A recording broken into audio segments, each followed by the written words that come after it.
So I just done chopping a sample. I got all my slices and I'm going to make a beat first because I'm feeling the rhythm and I want to get that rhythm down on the MPC. So I'm going to show you how to approach ghost notes, show you how I do it on the MPC, all right?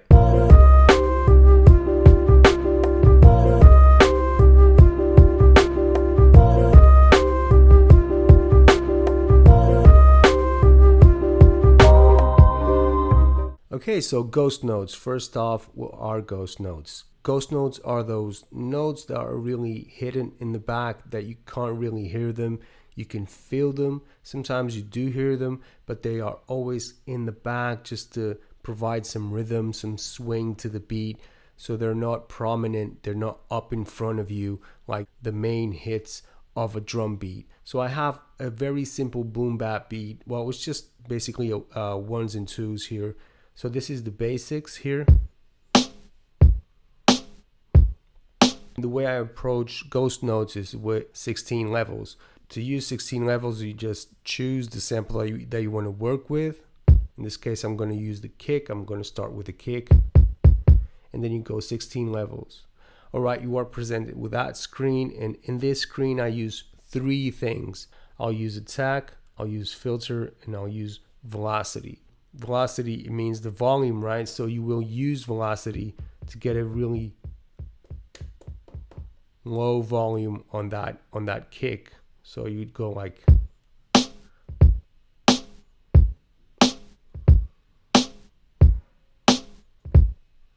okay. One of the things is that I don't like to record quantize when I'm recording my ghost notes. I like to be recording free. Another one is attack as well. I like to use attack for kicks. It has no, so if you take out the attack, it creates a slope into the main kick. So it kind of, it creates a good swing, a good balance that rises up to the main kick. And I like to use attack some situations. It's good to point out as well that this depends on how the actual samples, the drums, are cutting through the mix. It always depends on what the samples are and if it's actually cutting through the mix. But let's hear it with attack as well.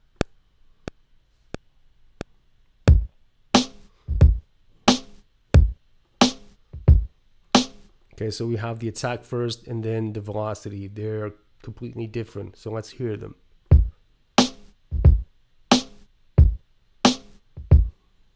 They have a different character, the two of them. It really depends on how you feel about the beat, but it's down to you how you want to use that.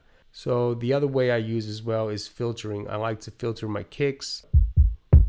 Let's try the filter. So this is normal. This is with a filter.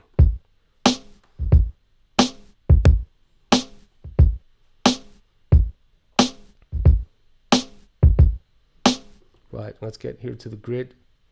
That one is the filtered one. Let me bring that down. I was actually recording with full level. I wasn't paying attention to that. I don't use full level when I'm recording ghost notes. So just lowering these ones down here.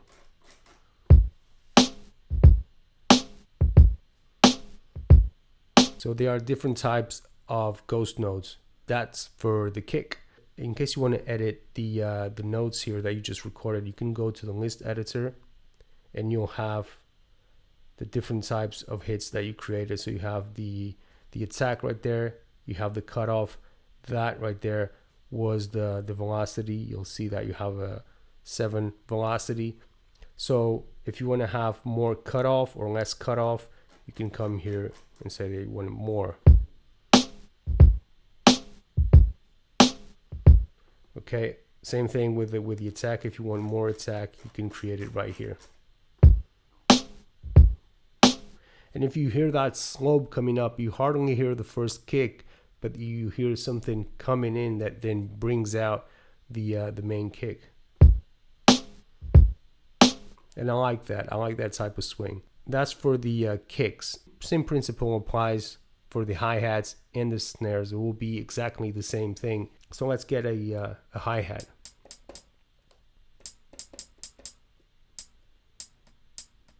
I like to use attack for the hi-hats. You get like a shaker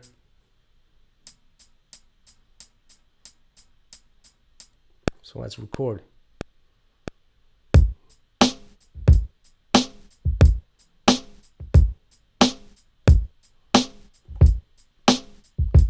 And if something's off tempo, I just go and actually move it like that. I'll just nudge that.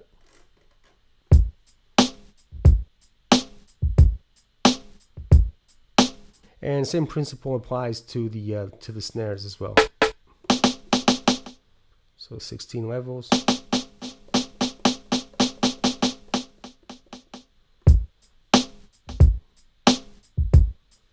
Let's just go and try this.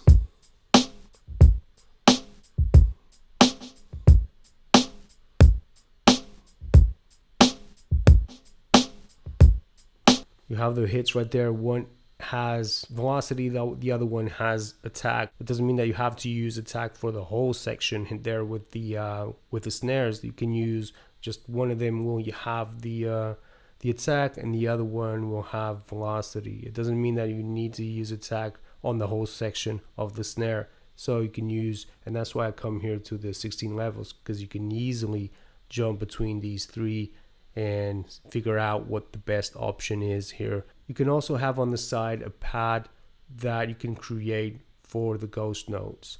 So you can just, in this example right here, you have a kick. Let me get out of 16s. This kick is a ghost note. So I can create things like this. So it's filtered and it has an attack to it. And then obviously I'll give the velocity as well.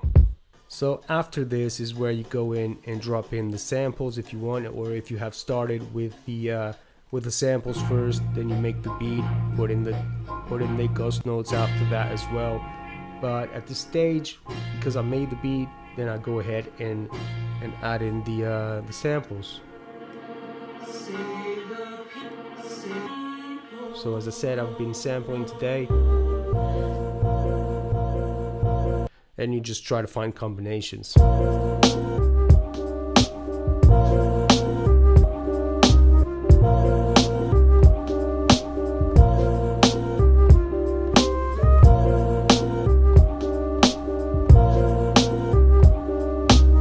So that was the video for today, guys. I hope you guys enjoyed it. How to make some ghost notes with velocity, with attack, and with filtering as well. You know, that's my tip. I hope you guys enjoyed it, and I'll see you on the next video, okay? Thanks.